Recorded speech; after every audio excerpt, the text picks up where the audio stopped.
This amazing video has been brought to you by Bleed, Steam, and Steel by Lars Jensen. This novel is packed full of romance, intrigue, violence, and steampunk goodness. And if you're looking for your new best girl, then look no further. If you're interested, please check out the link down below, and on with the video. Hi there everyone, Lars here with another writer's review brought to you by Camille's Harem. Not just a podcast for novice writers by novice writers, but also a YouTube channel by novice writers for novice writers. Because writing is an adventure, it's more fun with friends. And today I come to you with a review of the critique that a lot of people have thrown at Amphibia Season 3. I've noticed recently in some of the comments for my more recent Amphibia videos and in some of the discussions I've had online that there have been a lot of people pretty upset with Season 3. Now, this is something that honestly took me by surprise because I'm having a blast with Amphibia Season 3, but it's not good to just simply brush off other people's criticism. It's very important as a writer and as a creator to take feedback from other people, even if it's negative feedback, and see if they have a point. Some of the best feedback I've ever gotten as a writer has been that which I've gotten from people who really hated my work. And honestly, taking to heart some of the stuff that they've said empowered me to do better. So let's have a look here at what criticism has been thrown at Amphibia Season 3 in order to better understand what's going on here, so that way hopefully we can better appreciate the show Amphibia, maybe look to what could be fixed going forward, even though the other episodes are coming and there's really nothing that we can do to change that now, but especially as novice writers, what can we learn from other people's criticisms in order to better our craft as authors? So I've compiled a list of some of the big arguments that people have made for why Amphibia Season 3 has not been as great as Amphibia Season 2. I mean, most people, I think, really look to Amphibia Season 2 as kind of the standard for what the show can actually be. And so, well, let's have a look at it right here. The number one complaint has been pacing. And if you've been keeping up with our videos, you'll know that I just recently did a writer's rant about pacing and why that is so difficult to really pull off well. Another thing that a lot of people have been upset about is that we've gotten so little of Sasha and Marcy in this season. Another big complaint is that many of these episodes feel like we're retreading the same water that we've already tread before. That Anne should have already learned this stuff. Sprig should have already learned this stuff. Habadiah should have already learned this stuff. And Polly, come on, we know that you're a little pollywog, but really you should have grown up by now. That's what a lot of people are saying for certain episodes.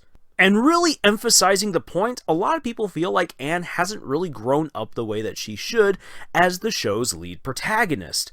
Another thing is that, come on, we just really want to go back to Amphibia. This world is just so cool, it's so dangerous, it's so vibrant, that it makes the real world look rather dull. And honestly, when you compare episodes between Seasons 1 and 2 to Season 3, yeah, we kind of want to go back to Amphibia.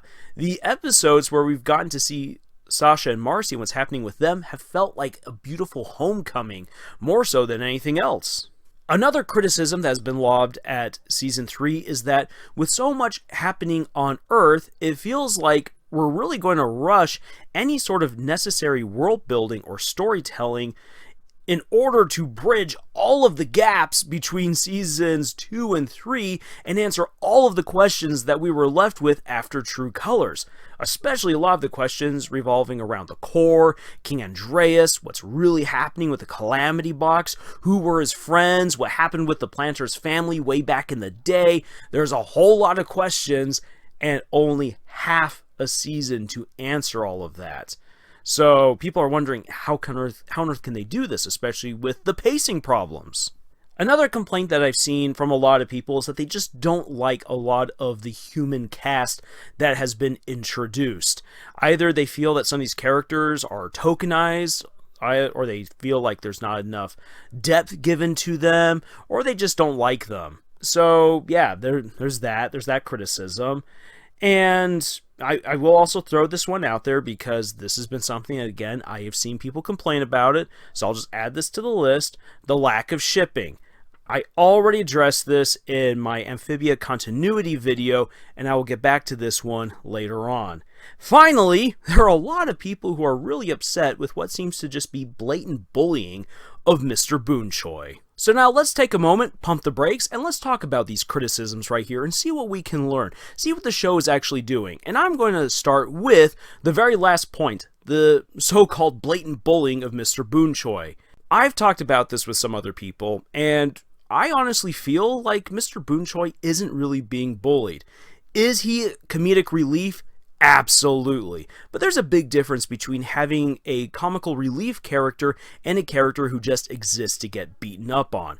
And yes, Mr. Boonchoi unfortunately is the butt of many jokes, but also, if we take a look at it right here in Season 3, Mr. Boonchoi is kind of the heart of the Boonchoi family. He understands Anne and his wife, Mrs. Boonchoi. He is there to really give the planters their first real heartfelt welcome to Earth, thanking them for everything that they did for Anne. That was a beautiful, tear-jerking moment, and it's amazing to see how much Mr. Boonchoi does to be there for Anne and the planters. He's also a very capable character, and it's just so great to see him do his little thing. He is very much his own character. Now, Hollywood does have a thing for beating up on the dad characters, and this goes back decades long. But Mr. Boonchoi is, in his own right, a very strongly written character. Someone who has his likes and his dislikes. He has his own way of jiving with everyone within the family and with the planters. And he is someone who deeply cares about everyone in his life, and he shows that. And that is something that is really, really great to see. Now, we don't get a whole lot of conflict resolution with Mr. Boonchoi, in part because that's not the arc that Anne needed to go through. Anne already had a very strong relationship with her father. It was with her mother that these things needed to be worked out. Anne didn't really understand her mom for the longest time until she had been in Amphibia for a few months. And now, as we've seen in Season 3, most of the story has been about Anne reconciling with her mother and the journey that has been. Because that is the case, Mr. Boonchoi can then very readily be the comic relief character as well as the heart that kind of pulls everything together. And I think that that's totally fine. Now, opinions will vary on Mr. Boonchoi and how he has been treated within the series, but I think that given everything that was set up for Season 3, especially for Anne and her mother, I feel like Mr. Boonchoi has delivered exactly on the role that was intended for him, and he's a character that pretty much the entire fan base collectively loves, and that's awesome to see. Now, let's address the real big elephant in the room, and that is the issue of pacing. Wow. After True Colors, it feels like we really don't have time to rest and relax. And especially with what we do get to see of what's happening in Amphibia, it's clear that all the time that Anne is taking back on Earth is just giving Andreas and the Corps even more time to prepare for the war that is to come. We as the audience are waiting with just great anticipation for what is to come next. But then the show takes half of a season to almost lackadaisically allow Anne to come back into real life, rediscover who she is on Earth, make friends, help the planters come to terms with being on Earth, learn what it's like to be human, and we're just like, why are we taking all this time? Why is it taking so long for all of this to happen? And why aren't you working even more to find a way back home? But the thing is this, is that Anne is working to find a way back home. And that, honestly, I would say that things are pretty realistically and pretty well paced out for what Anne is trying to accomplish. Really, the pacing isn't so much the problem as it is that it seems that Anne hasn't really grown since the end of Season 2. So let's have a look at that bit of criticism, that it seems like Anne hasn't really grown up. Well, I would argue and say that Anne really has grown up. That is what the first half of the season is all about.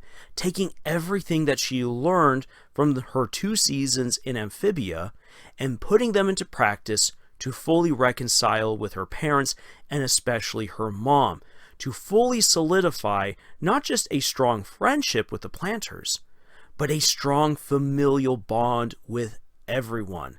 And that is a solid, sure foundation upon which she can now go forward and redeem her relationships with Sasha and Marcy. And that is really, really awesome to see. However, one of the things that has made people justifiably upset is how long it took Anne to reach out to her best friend's parents. We're now halfway through the season and only now she's reaching out to them.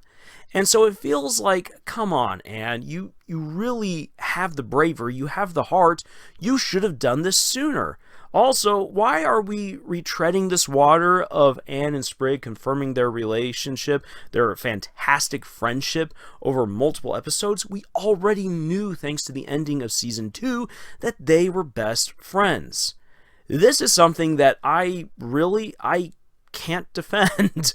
I love these episodes, but I will readily admit that it's just basically the same stuff as we have seen before.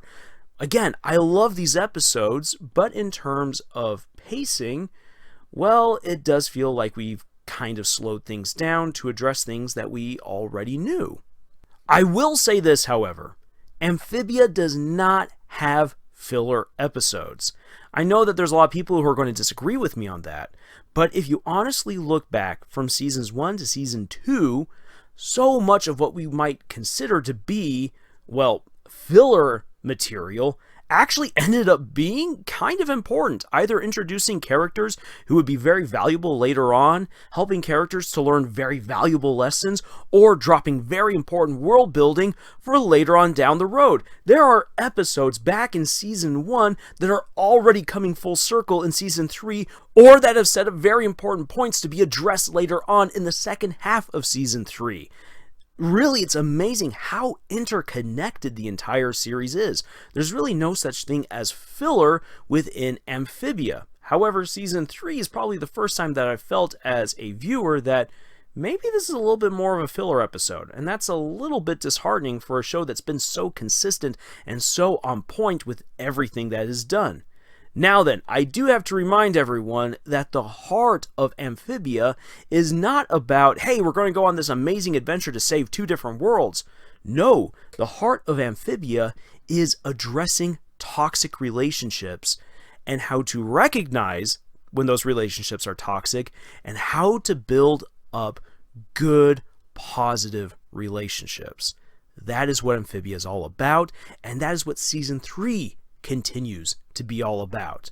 So, while I would say that there's definitely some things that could have been done better and quicker so far in season 3 is still holding true to the heart of everything that Amphibia is. So, I understand where a lot of people are coming with their criticisms when it comes to pacing and just kind of retreading the same waters as before, same with the planters, but it really is par for the course. Now, let's talk about returning to Amphibia and everything that's been happening with Sasha and Marcy. I absolutely agree with these things right here. I would love to see more of Sasha. I would love to see more of Marcy, and I really want to get back to Amphibia. And it seems as though the showrunners knew that this would be the case because when the show comes back, we're going already back to Amphibia, which means we're going to have moments already with Sasha and with Marcy in the very near future. Now, there's a lot of work that needs to be done with Sasha. Anne and Sasha need to talk over quite a few things. What happened in True Colors, even at the very end, did not reconcile their differences. True, they fought together against King Andreas, but Sasha did betray her best friend, start a war, wrecked a city, and basically empowered Andreas to make his move because all of the girls were going against each other. Marcy as well. Marcy still needs to deal with the things that she has done, but given now that she's possessed by the core, Well, this means that Marcy isn't going to get a whole lot of great character development or redemption, at least from what we've seen right now, which again kind of comes down to the whole pacing idea. Is there enough time to do everything that we need to do to redeem Sasha and Marcy in the back half of the final season? That's a really big concern, even for me as someone who really loves the show and has faith in Matt Brawley. I expect that they are going to deliver, but they have to do it with fewer episodes than I expected that they would have. Now then, as far as the new human characters, well, I'm just going to say, if you don't like them, I think that's totally fine. Again, it kind of comes down to the issue of pacing. I think that we should have gotten way more time with Mr. X, and I think that really all of the supporting cast, we really should have gotten maybe an extra dedicated episode to each one in turn, rather than just little shout outs to them as the season progressed, because I still don't really know who they are unless I were to sit down and rewatch an episode again and again and again and commit them to memory, because none of them are quite as memorable as Maddie or as Ivy or as really just about anyone within Wartwood. So, yeah. Let me just say, you guys all have a point there, those of you who do not like these new human characters. And this is something that, as creators, we should really take to heart. Whenever you introduce a new character, that new character should come across very powerfully, at least if you intend on making them a reoccurring figure throughout the story. When they come, they should be memorable. Unless, of course, you want to hide them for them to show up later on. But then again, I mean, that kind of comes down to a case-by-case basis. But ultimately, if you're introducing a character who is meant to have a presence within the story, they need to be memorable. They need to have a personality and a name that sticks out. So lastly, we come to the matter of shipping. And I've already addressed this in my Amphibia continuity video, but I'm going to say it again right here. Those of you who are upset about shipping, there's not much that really can be done on that front. With the exception of a few very much established relationships within the show Amphibia, the show is not about romance. It is first and foremost about friendships, about healthy versus toxic friendships. What that means is that, yeah, there's not going to be a whole lot of blatant shipping. If there is any shipping, that's on the part of the fans. And if you're wondering what our stance is about shipping here at Camille's Harem, well then I will make sure to link our podcast episode on the 10 Commandments of Shipping, because that's basically it right there. That's everything that we can say or need to say on the subject overall. And really, when it comes to a show like Amphibia, I hope that you love it, not just because of the potential ships, but because of everything else that it has to offer. So yeah, at this point now, I've basically addressed everything. So, well, what can I say about this overall as a novice writer? Well, first of all, there is no such thing as a perfect story. No matter how much I love Amphibia, no matter how much I praise it, it's not a perfect story. It is a fantastic, phenomenal story that I recommend to everyone, but it is not perfect. The closest that anyone has ever gotten to a perfect story is The Lord of the Rings. But coming back to it, what can we learn from Amphibia Season 3? I think a couple of things are this. Number one, make sure that any new characters that you introduce, characters that you intend to have stick around throughout the plot and be relevant, should be memorable. Their names and their personalities need to, in tandem, stick out to the audience. Number two, pacing. Pacing is so difficult to do. And I think one of the things that happened here to Season 3 is that the writers kind of got lost in the weeds of all the potential things that they could do by having the Planters out on Earth and with King Andreas trying to assassinate Anne.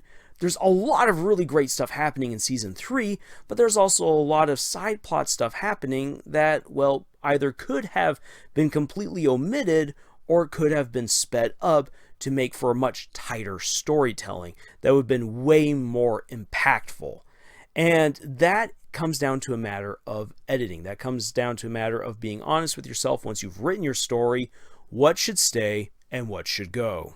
Another big thing to take away is this. Thinking about, once again, the blatant bullying of Mr. Boonchoi, which really isn't happening right here. Make sure that your characters are fulfilling their arcs. And this is something that Season 3 has actually been doing very, very well. Anne has reconciled with her parents, and especially with her mother. This is a very, very important relationship, and it goes to show that any relationship can be redeemed with the right work and with the right mindset. Anne and her mother were very much opposed to each other on many, many different things. This is what made their relationship toxic. Yet, by working together, talking things out, being honest, the show did a brilliant job of delivering on the story's core themes and fulfilling that arc of reconciliation between Anne and her mother. And it's honestly so beautiful to watch. It's one of the best mother-daughter relationships that I have seen really in any show in a very long time. And I have absolutely loved it. And for Mr. Boonchoi, he is doing exactly what he's supposed to do. Be lovable, be supportive, be funny, but also he is there for his daughter. And that's everything that we need from this guy. And lastly, I would like to actually address the matter of retreading waters that you already have. This can actually be really, really important in the long run if you balance it well. You see, if you want to write good, relatable characters, you want to make it so that their challenges are actually challenging. This is one of the big problems with stories or shows that try to get across moral messages, like what Amphibia does. That you have the problem of the week, it is solved, and it is never again revisited, because it's been solved. However, in Amphibia, the characters are constantly dealing with their weaknesses, and slowly but surely overcoming them. And this actually shows great growth. It can be frustrating, yes, but it can also be done really, really well. However, you as the creator have to know when they've reached that mile marker where it's like, okay, they can't slide back anymore, because if they do, it will literally have destroyed everything that we've worked so hard to accomplish. A great instance, or a great example of this, I should say, is from the Stormlight Archive. One of the main characters, Kaladin Stormblessed, is a phenomenal character who deals with crippling depression. Now then, after 4 books in the Stormlight Archive series, you get to a point where you just want to just shake the poor man, because you're like, dude, you have been here so many times before. How on earth have you not learned to deal with your issues? I know depression is hard. As someone who deals with depression himself, I know it's so hard. But sometimes I'm just like, Kaladin, buddy, you've already been here before. How many times do you need to slide back? And what is so great is that towards the end of book 4, Kaladin finally gets the lesson, because he himself is just like, I just always slide back. And he's given the lesson that it doesn't matter how many times you slide back, so long as you are there to continue again. Because even though life is going to be hard, even though life is going to be difficult, even though depression will keep hitting you again and again, you, so long as you hold to it, you will feel the warmth. You will find happiness again. You will realize that you were always loved, and you will realize that your friends and your family were always there for you. And when that moment comes, it will have been worth it to go through all of this. That is a beautiful message for someone who goes through depression. Now then, for characters who have to overcome weaknesses such as lying, or maybe becoming physically strong, or whatever, you want to make sure that the lesson or that the achievement is finally made, so that way the character can progress to the next challenge. If they're just always middling about with the same exact issue of, oh, I need to reconcile with my parents, or oh, I need to stop lying, or oh, you know what, I just need to get in just shape, and you just beat that point again and again and again, but there's no real progress being made, it just becomes super frustrating. And if you just solve it in one chapter and move on, then that challenge didn't even matter in the first place. It's a very difficult balancing act to have characters progress and overcome their weaknesses in order to become better. And again, this is a matter of editing. I have realized in my own writings that sometimes I muddled about for far too long in my character weaknesses, and I needed to resolve it sooner. In other cases, I needed to actually extend it in order for that challenge to be truly meaningful. And right here with Amphibia, overall, I feel like the show actually does a very good job of showing how these characters have grown, and really Season 3 is the culmination of all the growth that Anne and the Planters experienced back in Season 2. So those are my thoughts on the criticisms that have been lobbied against Amphibia Season 3, as well as some of my insights and some of my advice for all of you authors and creators out there. I'm really looking forward to the return of Amphibia Season 3. This show has just been phenomenal. I absolutely love it. I mean, I recently dedicated I don't know how many hours of my life to making a music video for it, which you should definitely check out. But yeah, I'm just ready to just strap in again and just get back on this roller coaster ride, because there's going to be so much happening, and I'm so excited to see what happens next. I have faith that Matt Brawley is going to pull it off, so let's just see where this goes.